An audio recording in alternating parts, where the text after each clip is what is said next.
بسم اللہ الرحمن الرحیم۔ السلام علیکم پیارے دوستو، یہ شہر یروشلم کا کوئی ویران اور خاموش علاقہ تھا جہاں ہزاروں مردوں کی ہڈیاں دو پہاڑوں کے درمیان بکھری ہوئی تھیں۔ ایک بزرگ پہاڑ کی ایک چوٹی پر کھڑے تھے اور اللہ کی بارگاہ میں ہاتھ اٹھائے دعا میں مصروف تھے۔ ہر مخلوق اس منظر کو حیرت زدہ ہو کر دیکھ رہی تھی کہ اچانک ہواؤں میں کھنکی بڑھنے لگی اور میدان میں بکھری ہوئی ہڈیوں میں حرکت آ گئی۔ ان بوشیدہ ہڈیوں میں گویا جان آ گئی اور وہ آپس میں جڑنے لگی۔ موت کے اس خوفناک وادی میں ایسا کیا ہوا جو قوم بنی اسرائیل کے لیے عبرت کے نشان بن گئی؟ وہ بزرگ کون تھے جن کی دعا سے یہ معجزہ پیش آیا؟ آج اس ویڈیو میں ہم حضرت حزقیل علیہ السلام اور موت کی وادی کے اس پرانے واقعے کو تفصیل سے جانیں گے۔ حضرت حزقیل علیہ السلام اللہ کے نیک، صابر اور برگزیدہ نبی تھے۔ حضرت حزقیل علیہ السلام کے والد کا نام بوزی کاہن تھا، جبکہ بعض میں لکھا ہے کہ آپ حضرت یرمیہ علیہ السلام کے بیٹے تھے۔ عبرانی زبان میں حزقیل کے معنی اللہ کی قدرت کے ہوتے ہیں۔ بعض علماء نے قرآن مجید میں موجودہ نام ذوالفقر کو حضرت حزقیل علیہ السلام کا دوسرا نام قرار دیا ہے۔ حضرت حزقیل علیہ السلام 62 کا زمانہ 622 قبل مسیح کا ہے۔ روایت میں پتہ چلتا ہے کہ آپ حضرت حزقیل علیہ السلام ابھی بچے تھے۔ آپ کے والد کا انتقال ہو گیا۔ جب آپ کی 62 کا زمانہ قریب آیا تو آپ کی والدہ بہت بوڑھی اور ضعیف ہو چکی تھیں، اس لیے بنی اسرائیل کے لوگ آپ کو ابن العجوب یعنی بڑھیا کا بیٹا کہتے تھے۔ حضرت حزقیل علیہ السلام حضرت موسیٰ علیہ السلام کے تیسرے خلیفہ تھے جو منصب نبوت پر سرفراز کیے گئے۔ حضرت موسیٰ علیہ السلام کی وفات کے بعد آپ کے خلیفہ اول حضرت یوشع بن نون ہوئے۔ اس کے بعد حضرت کالب بن یوحنا نے بنی اسرائیل کی امامت کی اور اس کے بعد حضرت حزقیل علیہ السلام حضرت موسیٰ علیہ السلام کے جانشین اور نبی ہوئے۔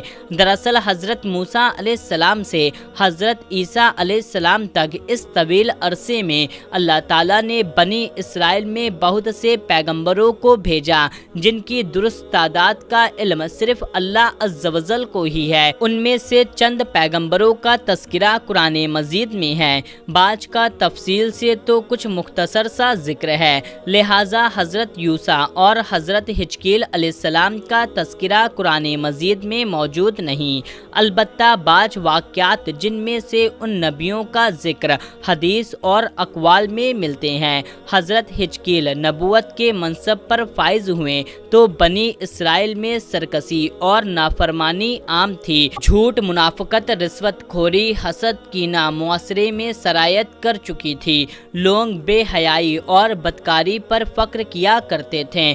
ظلم زبر کر کے لوگ خوش ہوا کرتے تھے۔ باپ دادا کے رسم و رواج کو مذہب بنا چکے تھے۔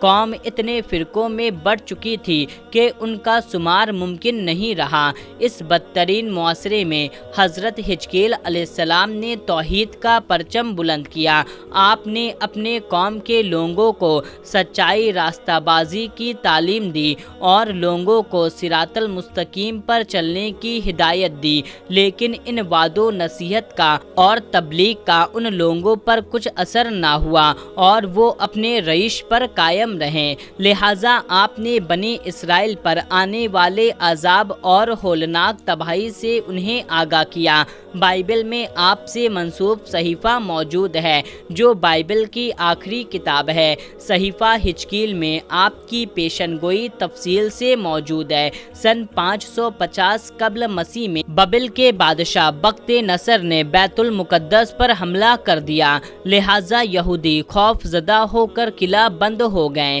حضرت حزقیل علیہ السلام کا خیال تھا کہ بنی اسرائیل کی تباہی ان کے لیے بطور سزا اور سبق ہے جو خدا کی طرف سے دی گئی ہے۔ آپ نے توبہ پر زور دیتے ہوئے اپنی قوم کے لوگوں سے کہا، 100 بار توبہ کرو، اپنی ساری بدکاری سے باز آ جاؤ، سارے برے کام جنہیں کر کے تم گنہگار ہوتے ہو خود سے جدا کر دو، پھینک دو اور اپنے لیے ایک نیا دل اور روح پیدا کرو۔ مہینوں تک یہ معاشرہ جاری رہا، آخر کار مجبور ہو کر کے ایک رات لوگ شہر سے نکل کر بھاگ گئے۔ بخت نصر کی فوج نے ان کا تعاقب کر کے ان کا قتل کر دیا۔ پورا یروشلم خاک و خون سے لت پت ہو گیا۔ اسی دوران ایک ایسا واقعہ پیش آیا جس سے بنی اسرائیل حیرت زدہ رہ گئی اور یہ واقعہ نثار عبرت بن گیا۔ واقعہ دراصل یوں ہے کہ حضرت حزقیل علیہ السلام نے بنی اسرائیل کے بچے ہوئے لوگوں سے کہا کہ تم سب تیار ہو جاؤ، ہم مشرکین سے جنگ کریں گے تاکہ اللہ کے نام کو بلند کیا جا سکے۔ بنی اسرائیل نے جب جنگ اور جہاد کی بات سنی تو اپنے جانوں کی خوف سے بھاگ کھڑے ہوئے، آبادی سے دور ایک وادی میں جا کر قیام وزیر ہو گئے اور 2 پہاڑوں گھاٹی کے درمیان رہنے لگے۔ اللہ تعالیٰ کو ان لوگوں کی یہ حرکت بہت زیادہ ناپسند آئی، چنانچہ اللہ تعالیٰ نے ایک عذاب کے فرشتے کو اس جنگل میں بھیج دیا جس نے ایک پہاڑ کے آڑ میں چھپ کر اور ایک چیخ مار کر کے بلند آواز میں یہ کہا، تم سب مر جاؤ۔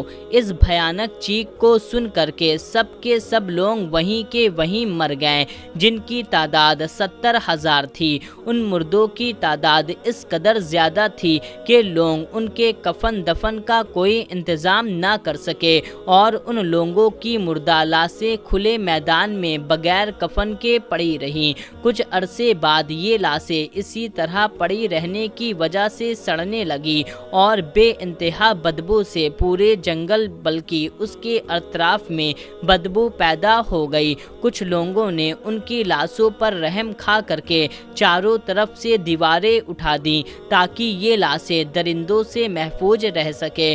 کچھ دنوں کے بعد حضرت حزقیل علیہ السلام کا اس جنگل سے ان لاشوں کے پاس سے گزر ہوا تو آپ نے قوم کے 70,000 انسانوں کی اس موت ناگہانی اور بغیر کفن لاشوں کی فراوانی دیکھ کر رنج و غم میں ان کا دل بھر گیا۔ آپ دیدہ ہو گئے اور اللہ کے دربار میں دکھ بھرے دل سے گڑ گڑا کر دعا مانگنے لگے، یا اللہ، یہ میرے قوم کے افراد تھے جو اپنی نادانی سے یہ غلطی کر بیٹھے، موت کے ڈر سے شہر چھوڑا جنگل میں آ گئے، سب میرے شہر کے باشندے ہیں، ان لوگوں نے مجھے محبت تھا اور یہ لوگ میرے سکھ دکھ کے شریک تھے۔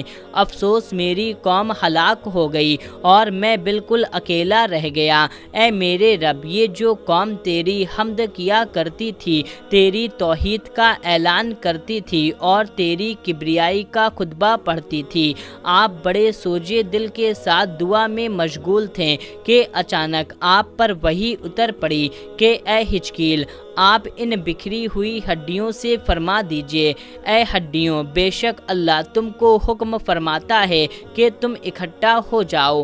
یہ سن کر بکھری ہوئی ہڈیوں میں حرکت پیدا ہو گئی اور ہر آدمی کی ہڈیاں جمع ہو کر ہڈیوں کا ڈھانچہ بن گیا۔ پھر یہ وحی آئی، اے حزقیل، آپ فرما دیجئے، اے ہڈیوں، تم کو اللہ کا یہ حکم ہے کہ تم گوشت پہن لو۔ یہ کلمہ سنتے ہی فوراً ہڈیوں کے ڈھانچے پر گوشت پوست چڑھ گئے۔ پھر تیسری بار یہ وحی نازل ہوئی، اے حزقیل، اب یہ کہہ دیجئے، اے مردو، خدا کے حکم سے تم سب اٹھ کھڑے ہو جاؤ۔ چنانچہ آپ کی زبان سے جیسے یہ کلمہ جاری ہوا، 70,000 لاشیں ایک دم کھڑی ہو گئیں اور تمام لوگ پھر سے زندہ ہو گئے۔ پھر یہ سب لوگ جنگل سے روانہ ہو کر کے اپنے شہر میں دوبارہ آ کر آباد ہو گئے اور اپنے عمر کی مدت بھر زندہ رہے، لیکن ان لوگوں پر اس موت کا اتنا نشان باقی رہ گیا کہ ان کے